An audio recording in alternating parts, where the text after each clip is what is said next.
What's up, everybody? It's your man's KJ the Great, dropping another edition of All Sports Media TV. But first, I want to say, I hope and pray everything is great your way. Now, we about to get into it, and we've got some updates and some news in the sport of women's boxing. Yes, we got some news. All right, so now former undisputed lightweight champion Katie Taylor, who is 23 wins, 1 loss, no draw, with 6 wins by way of knockout. She has officially vacated her IBF title and will pursue the trilogy with Chantelle Cameron at super lightweight, 140 pounds, junior welterweight. Now, that has opened the door for the current undefeated IBO champion, which is IBO is a secondary belt, but IBO champion Caroline Dubois, the sister of Daniel Dubois, who is the #1 ranked contender for the IBF title. She's 8 wins, no losses, no draws, 5 wins by way of knockout, strong southpaw power in both hands. You don't believe me? Go back and look at that fight she had with Lescano. She dropped her in that fight, but she was tearing her body up with both hands, hitting her with hooks up top with both hands. She definitely fought one of her best fights one of her best fights in that fight, I believe. Now, it is said that she will go into an all British clash,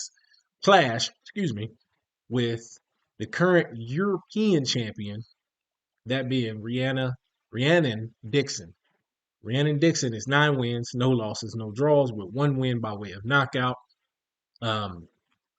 She is a very active in-ring fighter.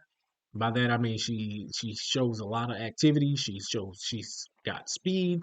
Not the biggest puncher, but she's fast.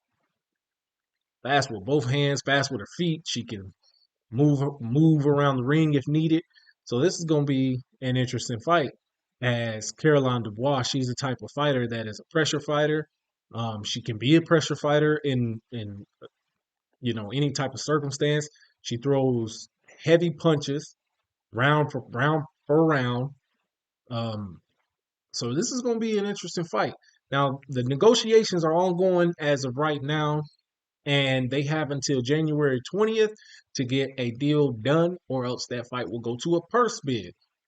Now, if you guys don't remember what purse bids are, that's where the networks come in and they bid on the fight. The promoters, the networks, whatever, they come in, they bid on the fight, however much they feel the fight is worth, and the winner gets that fight and they put it on their network.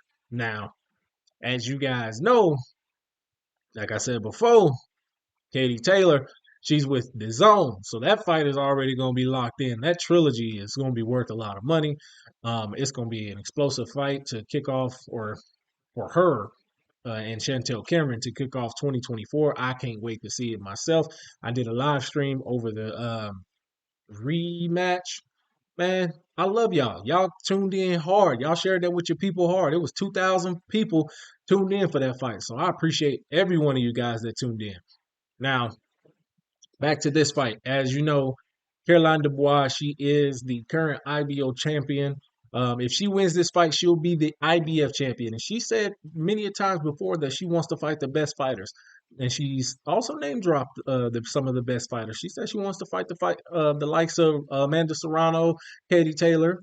If Alicia Baumgartner is not suspended for the entirety of this year or next year, she wants to fight her as well. So I think that'll be interesting as she's rising and looking to make a name for herself. As you guys know, her brother, he made a name for himself becoming the WBA regular heavyweight champion. He eventually lost to Joe Joyce. He had to take a knee, broke his orbital. He came back. He had one fight where he just looked like he was going to come out in beast mode and be unstoppable, but then the fight after that, he is said to have tore his ACL in the fight, and he got dropped 3 times in the first round, but ended up coming back winning that fight.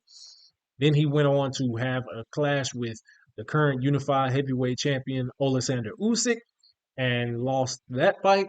So yeah, it was a bad controversial fight. But we're talking about the ladies today. I think in this fight, it's going to be a game of patience for Caroline Dubois if she wants to win this fight. Um, and she has to manage her punches. As far as what I mean by that is, when she throws her punches, she's throwing bombs. Like she's got a good jab, no doubt about it. She's a southpaw. She's got a good jab, but when she throws her punches, she throws them with ill intent and wanting to get somebody out of there. As I said, she's got 5 knockouts in 8 fights, so she's wanting to get the knockout with Rhiannon Dixon. Rhiannon Dixon, I believe she has to not sit down on her punches as much, but look to counter and try to take advantage of the wild punches that Caroline Dubois throws at times. And that can make for a distance fight. This fight will be, I'm sure it'll probably be 10 rounds, 2 minute per round. So there's no debate. I don't think there's going to be much debate about that. But all in all, I do believe these ladies will be throwing down sometime in the spring, I believe. They haven't said anything about a set date yet. So we're just going to have to wait and see. But that's all I got for you guys. And before I get out of here, I want to say something on every video that I do this year. Every video that I do going forward for the ladies. I'm going to end it with this. Thank you guys for tuning in. I appreciate you. Make sure you hit that like, share, and subscribe button. Also, let's keep women's sports. I'm not down with the transgender men coming into women's boxing or the transgender women going into men's boxing. Let's just keep it in the categories that they are, or let's advocate for a category of their own. Excuse me. Thank you guys. I appreciate it. Peace.